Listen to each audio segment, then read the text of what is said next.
I couldn't see myself becoming a farmer or a worker in a factory or anything like that. I felt that I was born for something special, for something unique, for something big. You have to be brave. You have to be tough. You have to have the discipline to follow through. Way back when I started training, I visualized what my body should look like to be the best in the world. I was born with an incredible willpower and an enormous positive attitude all my life. I mean, whatever I wanted, I knew I wanted for a reason, because whatever I started, I could see as a finished product.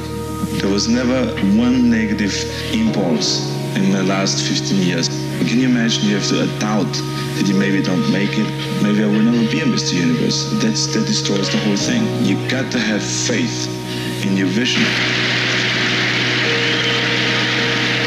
And here's the one the judges find most pleasing.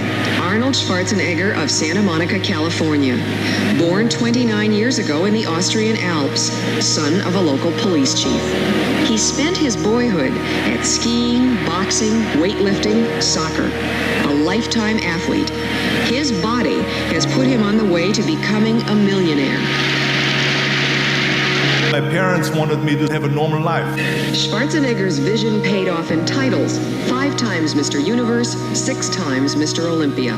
You see, if you don't have a vision of where you go, and if you don't have a goal where you go, you drift around and you never end up anywhere.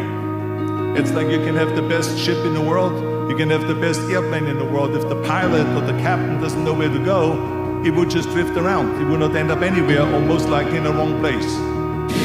And then, when I had this vision in front of me all the time, I then could go after that.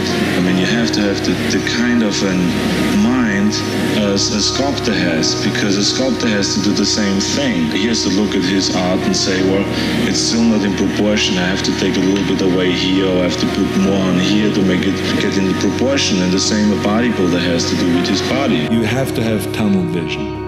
And you got to have blinders on and not to see anything that is on the left and the right side, and just really focus, keep your eye on the ball. You have to focus on the thing that you really want to be the best at. And that's what I did, because you cannot be good in everything and you cannot do everything and at the same time be a champion in one thing. There is no such thing. So I decided I wanted to be a champion. I decided that I wanted to go all out. Michael Jordan said in one of his interviews, when they said, "You are unbelievable, you're the greatest basketball player of all times." I mean, tell me about that. And he says, well, you're just mentioning the successes. But he says, for me to become the greatest basketball player, I missed 9,000 shots when I was playing basketball at the NBA games. So during these games that he was so successful, he missed 9,000 shots. Does it make him a failure? No. He's one of the greatest basketball players of all times, but he failed 9,000 times. Do you get it? We all fail. We all have losses. This is okay. And this is why I say don't be worried about losing, because when you're afraid of losing, then you get frozen. It's okay to fail. Let's just go all out and give it everything that you got. That's what it is all about. So don't be afraid to fail. It is very important that you don't listen to the naysayers, because in every step of the way, when you make decisions like, I want to be a bodybuilding champion of the world, people say, this is impossible, this is an American sport, it's never going to happen. When I wanted to be in the movies, they said, you have an accent, it's never going to happen. No one ever became a leading man when you have an accent. You have a huge body, you weigh 250 pounds, you look like a monster. Imagine. You go from studio executive to studio executive, from agent to agent, from manager to manager, and they all said exactly the same thing. Now that's very encouraging, isn't it? But you know something? I didn't give a shit. I believed that I can be a leading man. I believed that I could be another Clint Eastwood, or another Burt Reynolds, or another Warren Beatty, or whatever those characters were, Charles Bronson and so on. I believed that I could be those people. I said, there's enough room on that ladder that I can fit up there. And I look back again and learn from what I learned in sports. In my case, in bodybuilding. It's all about the hard work that you put in. I said to myself, in bodybuilding, I worked out 5-6 hours a day. I'm gonna do the same thing now for acting.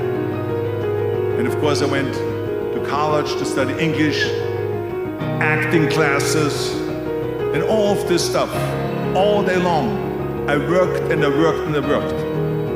Even in politics, when I ran for governor, they said, are you crazy? You're an actor.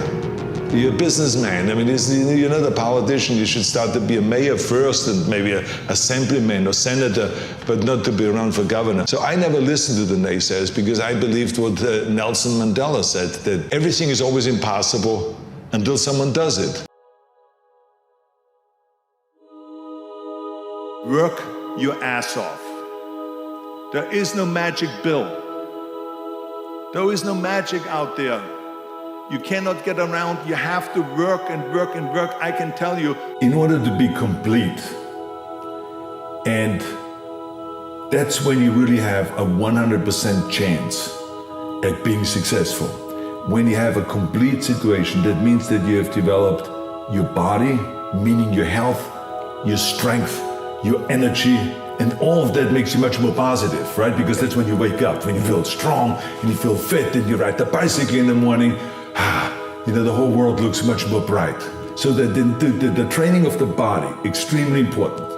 The training of the mind, extremely important. That's why I say to people, I say, you got to educate yourself, you got to read something every day, you got to learn a new language, you got to just always improve and look at what can you do to improve your business or your life in general.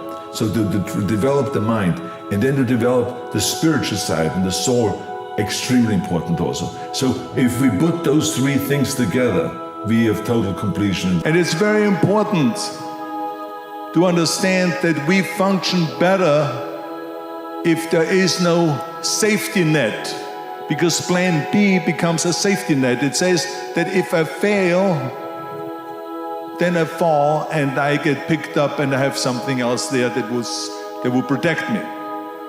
And that's not good, because people perform better when there's no safety net. People perform better in sports and everything else if you don't have a plan B. I've never ever had a plan B.